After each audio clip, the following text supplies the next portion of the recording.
You're listening to The Jay Palmer Show.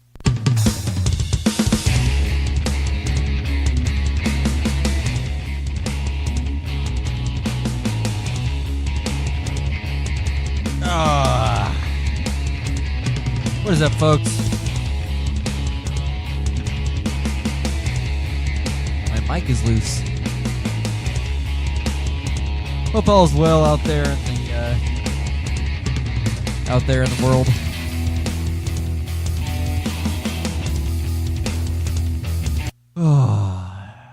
So, how's it going? Hope all is well. I just picked up the mic and just started podcasting because I need to podcast because it's been another minute. But I went to Kansas City last weekend, and I had a couple interesting experiences with the whole thing. So I went. What the hell's all over my hand? It's like all wet. So I went to Kansas City to do a whole Christmas shindig thing with family, you know. Yippee-ki-yay, freaking yay. Because that's what we want to do. Yeah, I'm conflicted. Like, I'm all like... I think family is important. I think family is very, very important. But at the same time, I feel like the family that I have, like they work against each other, and it's just not. It's just not the way. It's not the way I see it supposed to be. And I've mentioned this before, like in past vlogs, or past podcasts. I don't know if I have, but it's my idea of having if you have a strong family core that supports each other, you're going to be more successful in your life. Because if you can't, you know, if you don't have a family core, you don't have that basis, that good foundation to start on to you know, to go forward in life. And I'm not saying without that you're not going to be successful, because it's all up to you. Where you go in your life. It's not up to your family. But God, my microphone is weirding me the frick out right now. It's like, there we go. It's important. Family's important to get a good start in life, and that's something that I kind of wish I had. I wish I had that strong knitted family. It seems like we're all spread out, kind of not really. Family doesn't really come first. No, I can't really say like their immediate family. Yeah, there's some parts of my family I see where their immediate family comes first, and it's really strong. You can just see the way they act. But that's not the case for like the family as a whole. And we've got our issues. You know, every family has their issues. But anyway,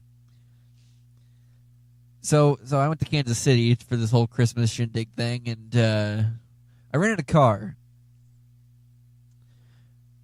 Do I really want to say who I rented the car from?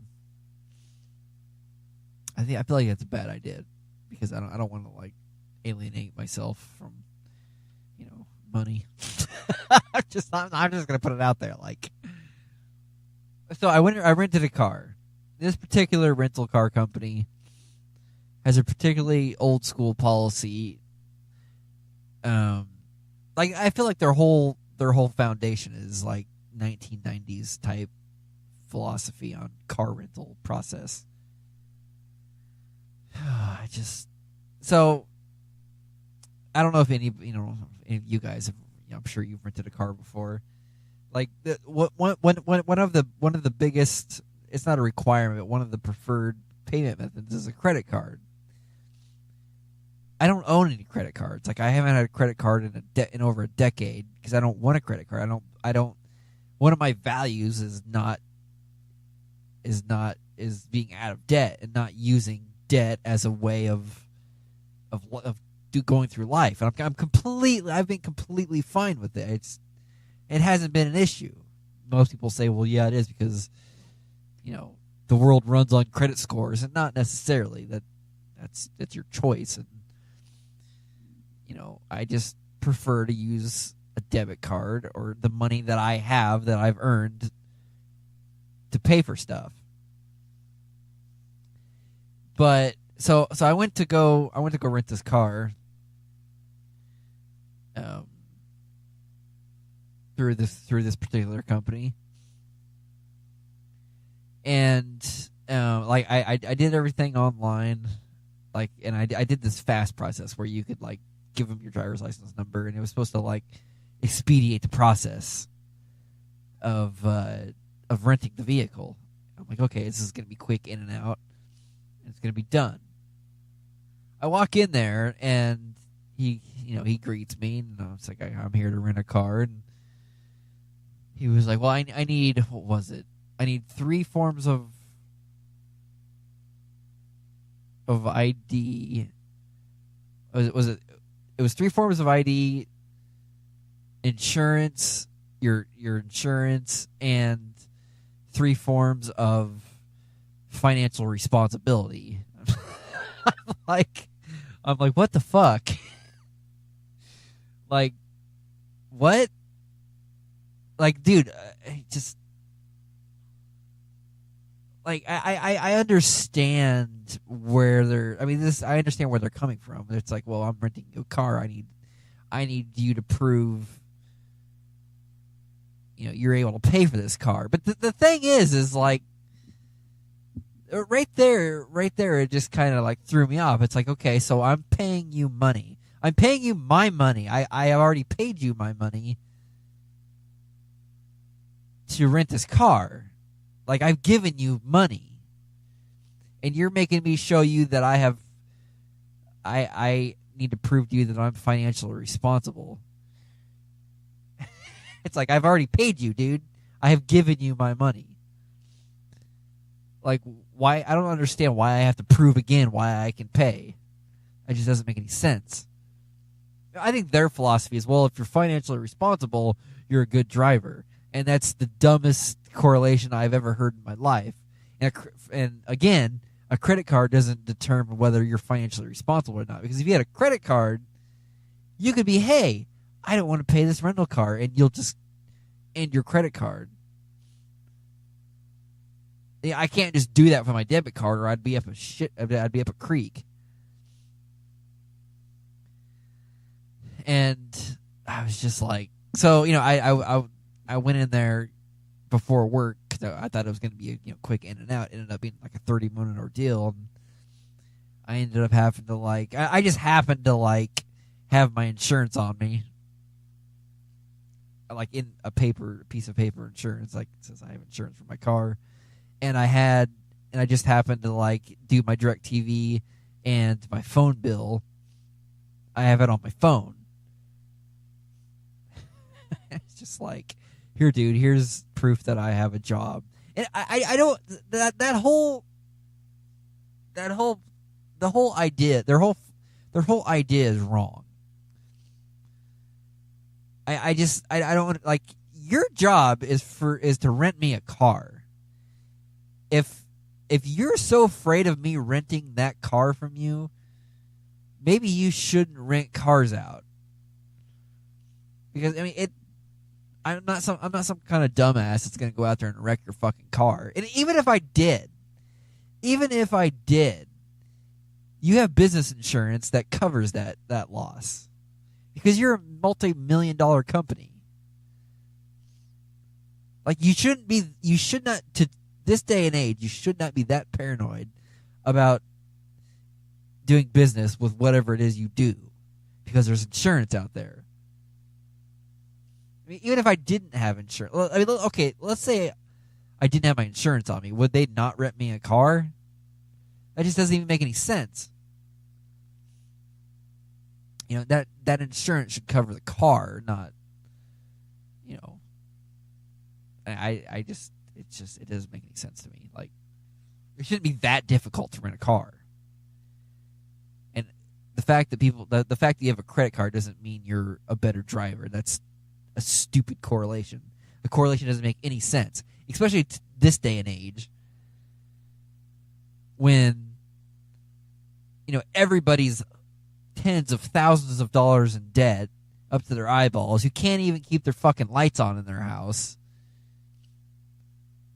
who are making $70,000-$80,000 a year, who can't keep their lights on or food on the table or pay their car payment.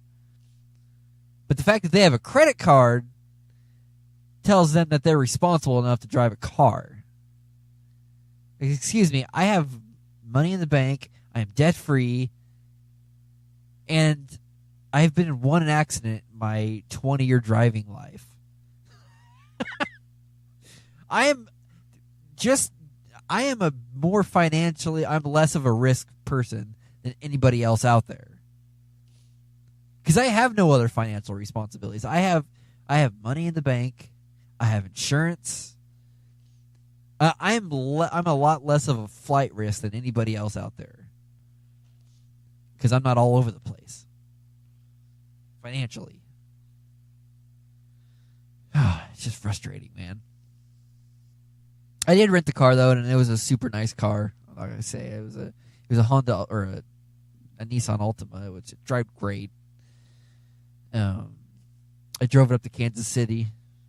Or obviously, I already mentioned that I went to Kansas City. That's why I rented it. I drove it up there because I didn't really want to drive my car because it's just getting old and I need to buy a new one.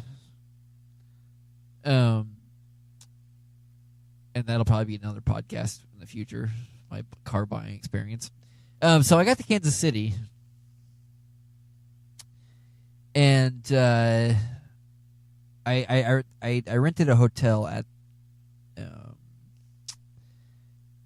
it's a Hyatt hotel in Kansas City. It's not like a good Hyatt. I always assumed Hyatt was a good hotel. Like, it's Hyatt, the Hyatt. I mean, I stay at the Hyatt Regency Capitol Hill, I think is what it was called, in Washington, D.C. I think it's called that. Let me check. God, my O key's all stuck. Let's see here. Hyatt.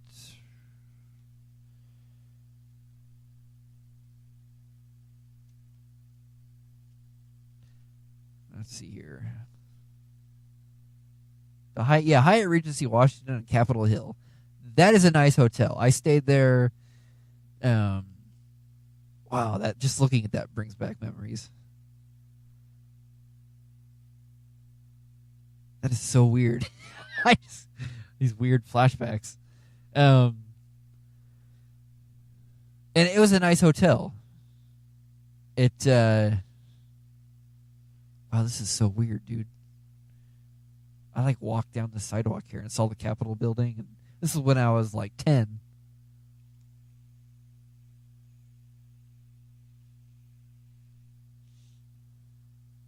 Oh. It's 20 years ago. No, that's not. That's more than 20 years ago. So I was expecting, it wasn't a bad Hyatt, but it wasn't a good Hyatt either. It was I guess they have these things called express Hyatts where it's like a Hyatt, but it doesn't have the good stuff that the Hyatt has. A lot of the amenities of a real Hyatt. But still, it was a nice hotel. The bed was nice. The pillows sucked. The pillows felt it kind of felt like my pillow, which it's real nice, but for some reason after you stick your head on it, it just goes flat. It's like air almost. There's air in there, but not enough. It was weird. And but the pillows weren't the least of what happened at that Hyatt. So I checked in. I checked into the said Hyatt and went up to the room, and there was somebody still in there. Yeah. Luckily, I didn't.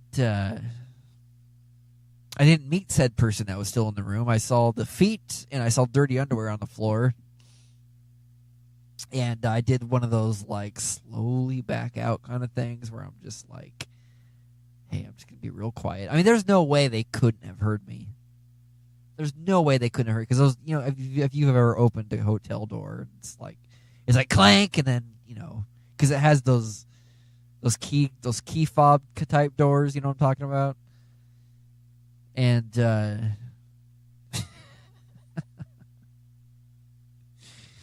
oh man, it and the only reason that kept them from seeing me was in the room. It's I don't know if any of you guys ever stayed at like an extended stay hotel where it's got like the kitchen, the couch, and then the bed. This room had that, and it had this like wall, this like, you know, this divider wall in the middle, and that's what kept me from seeing these people, like seeing eye to eye. And I'm just glad nobody. Honestly, I'm glad nobody was coming out of the shower, because in this particular hotel, the bathrooms were really small, and the door faced the bathroom door faced like it faces directly the normal door, the walk-in door, and I would have seen some ass if that was. There's no way, like. I mean, I personally don't stand naked when I like do stuff in the mirror. I put my clothes on, then I do it. But there's people out there who probably stand there butt ass naked, you know, doing their thing in the mirror, like shaving or their makeup or some weird shit. I mean, I've been to the gym, and there's been guys blow drying their ball sacks. I mean, that's just. Well, no, they weren't blow drying it. They were, you know, the hand thing that you could spin around. They were like, it was low enough to where they could just spin it, and then the hot air would just flow up into their ball sack. And, you know, that's just. I mean, is a towel not enough? I don't understand. I have never blow dried my ball sack before. I just. I don't get it. Like. Is a towel? I've always been able to dry off. You know, a towel is enough for me where I could just dry off. Maybe they need to trim a little bit. I mean, maybe there's such a large bush down there that the moisture retains in there, and they have to like blow it out in order to get it fully dry. That's why you trim. This podcast is going to take a really dark turn, but I've never shaved completely, but I've trimmed, and I don't think I could ever. You know, completely go bald down there. I just don't feel. For some reason, I don't feel comfortable doing that. It feels nice when I trim it, but. I have this weird thing of I can't. It's just weird. That like taking sharp bladed stuff for a long period of time is not my. It's not my thing. I don't enjoy taking sharp objects near my ball sack. I don't know. I don't want to do that. And I still haven't bought, like, I use a pair of old, like this old, I don't shave with an electric razor anymore. I mentioned I shave with the safety razor, and I still have my old shave razor, my face shaver. And, like, there's this thing on the back that pops up that you can just trim it with. And sometimes I use that, but I don't trim that often. Why am I talking about my ball sack? That's Jesus. I've gone into like hardcore detail about how I shave my nutsack, and I don't think you guys want to hear about that. I do apologize, but this is going on the internet, by the way. I'm not putting this online. Wow. But anyway, oh man, so yesterday I was at work. Actually, I want to point out that I just thought it was weird that I drove to Kansas City last week. I stayed at a hotel, and I drove back the next day. And it's weird when you do stuff. It's weird how fast time flies when you're in your routine. But when you get out of it, like it's slower. It's weird. I feel like my days are longer when I'm doing stuff like that. So I want to do more stuff like that more often. I'm not going to drive to Kansas City all the time, but and I was actually going to podcast in Kansas City. I actually brought my mobile podcast setup, but I slept like an hour the night before, and I got to Kansas City. I checked into my hotel, then I went over to visit family and proceeded to be with them for 7 hours. I just didn't, and then the next day I got up and went to breakfast, and I came back home, so I didn't have time to podcast. I was really wanting to, though, because I wanted to test out my setup before I did my whole pot smoking adventure in Colorado. I guess I could just try it out while I'm here and see and not put it on the air. I mean, I don't know what stopped me from doing that. I should probably do that today. But I just wanted to be in a different environment and podcast to see what it was like. Because I brought my H5, my Rode shotgun mic stand, and my headphones. That's all I'm going to use to mobile podcast. That's all I use to podcast, but I have my Zoom H5 hooked into my mixer and all this other shit. And my computer monitor. But yeah, I need to figure that out. But anyway, so yesterday, I was at work yesterday, and I'm pretty sure a coworker tried to ask me out. And I don't really want to say this is me, because I've heard this is most guys. Like, okay, when you ask me something, don't try to beat around the bush and try to beat around it and have me figure it out. Life isn't a game show. I'm not going to guess what you're thinking, so just ask me. Just tell me straight out.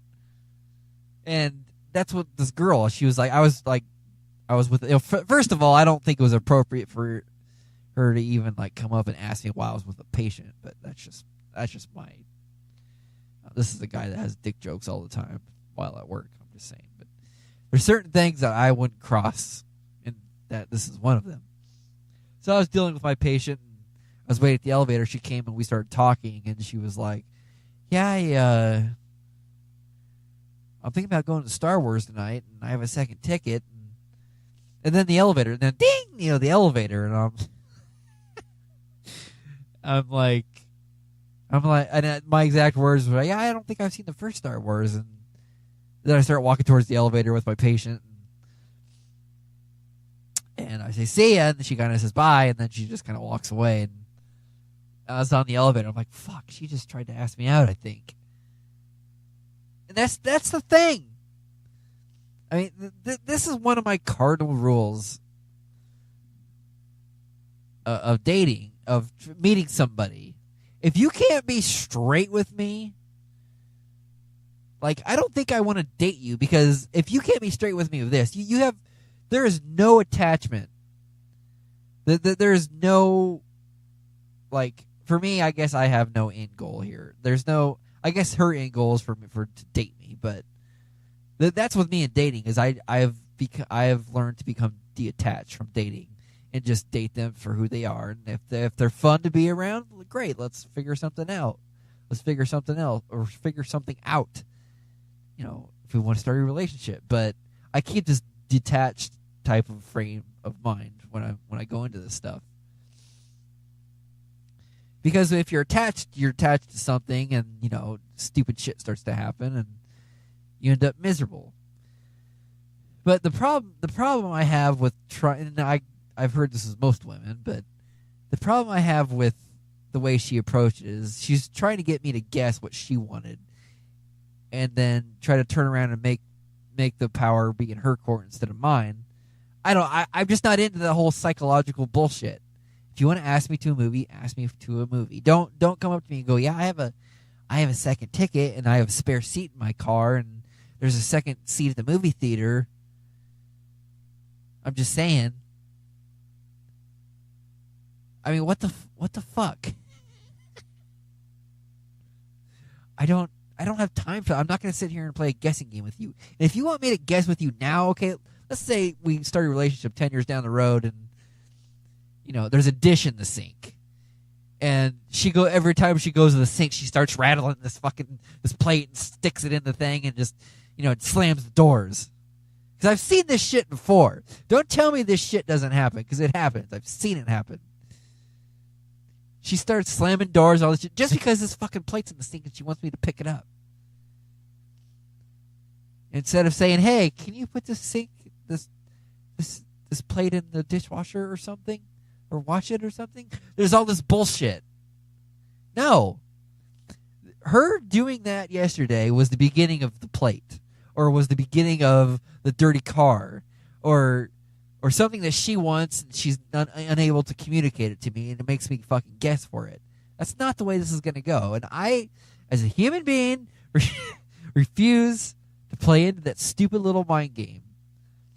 I understand I'm probably going to be single for a while, but that's just one of my rules. Life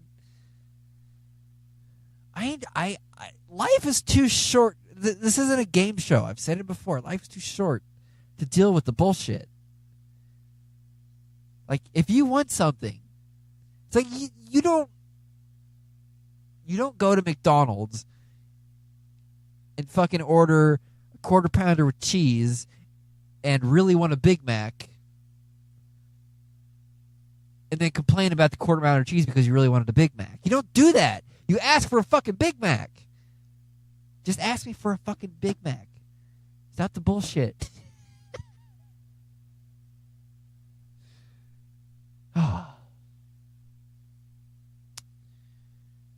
That shit's frustrating, people.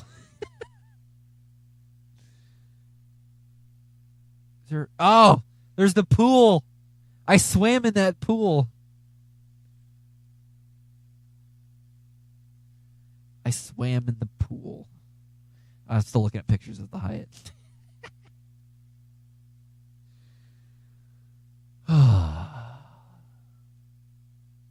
Just ask for the Big Mac. All right. Hope all is well, people. It's almost Christmas. I got my Christmas shopping done, and I'm excited. On that note, The Jay Palmer Show is hosted on Podbean.com. Download the app on iOS and Android and listen anytime, anywhere. Yeah. I will see you guys later. I'm on Facebook now, as much as I hate Facebook. The Jay Palmer Show on Facebook. JayPalmerShow.com. JayPalmerShow.com. I forgot my own website there for a second. It's alright. Yeah, I will catch you guys later. Have a good one.